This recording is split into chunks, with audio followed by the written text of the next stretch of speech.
இன்னைக்கு தோழர் நல்லக்கண்ணு ஐயா தன்னுடைய வாழ்க்கையை மிக பெருமையோடு நிறைவு செஞ்சுட்டு நம்மளை விட்டு போயிருக்காரு.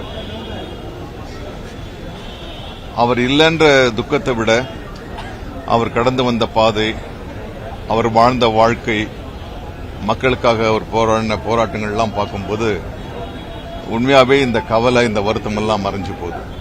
அவ்வளவு ஒரு யாருக்கும் அடிபணியாத, யாருக்கும் தலைவணங்காத, எது சரியோ அதில் ரொம்ப ஆணித்தரமா நின்று மக்களுக்காக போராடின ஒரு பெருந்தலைவர்.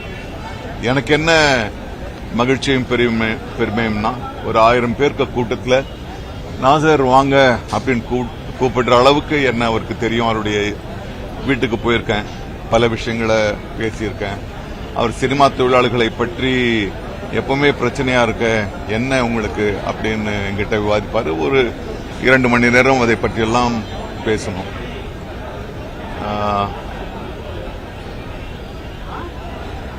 தெரியல, எனக்கு இப்போ இருக்கிற அரசியல், இன்றைக்கு இருக்கிற அரசியல்ல நல்லக்கண்ணு ஐயா தான் கரைபடாத ஒரு மிகச்சிறந்த ஒரு அரசியல்வாதியா இருந்திருக்கணும். எனக்கு அவருடைய வாழ்க்கையிலிருந்து ஏதாவது ஒரு விஷயத்தை, அவர் கடைபிடிச்ச ஒரு விஷயத்தை நானும் கடைபிடிச்சு அவரை என்னோட தக்க வச்சுக்கணும்னு நினைக்கிறேன். மற்றபடி அவருடைய குடும்பத்தாருக்கு, அவருடைய தோழர்களுக்கு என்னுடைய நெஞ்சார்ந்த அனுதாபங்கள். இன்று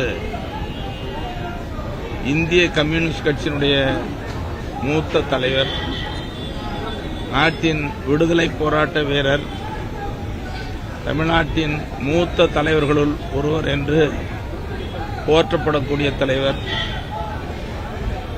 படிக்கிற காலம் தொட்டு லட்சியத்தோடு வாழ்ந்து மறைந்த தலைவர், போற்றுதலுக்கும் எளிமைக்கும் சின்னமான திகழ்ந்த பெரியவர் ஐயா நல்லக்கண்ணு அவர்களுக்கு எங்கள் மருத்துவரையா அவர்கள் சார்பில், பாட்டாளி மக்கள் கட்சியின் சார்பில் ஆழ்ந்த இரங்கலை தெரிவித்துக் கொள்கிறோம்.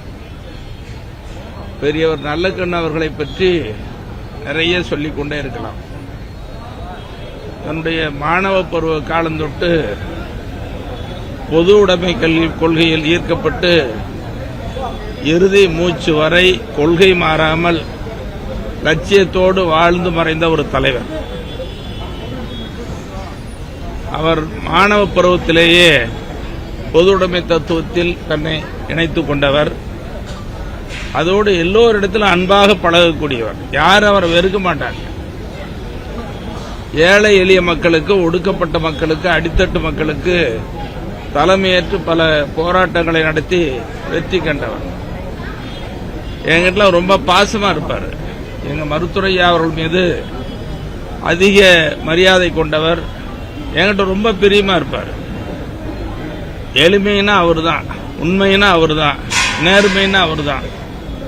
அவ்வளவு எல்லோருக்கும் பொது வாழ்க்கையில் எடுத்துக்காட்டாக வாழ்ந்த ஒரு முன்னோடியான தலைவர் என்பதை இந்த நேரத்தில் பெருமையோடு சொல்லிக் கொள்கிறேன். ஒரு முறை காங்கிரஸ் கட்சியை சார்ந்த நண்பர் ஒருவர் பேசினார். அவர் பேசும் பொழுது தமிழ்நாட்டில் எங்கள் தலைவர் எளிமையாக வாழ்ந்த பெருந்தலைவர் காமராஜர் ஆட்சி அமைப்போம்னு சொன்னார். அப்ப உடனே அன்றைய முதலமைச்சராக இருந்த கலைஞர் அவர்கள் குறுக்கிட்டு,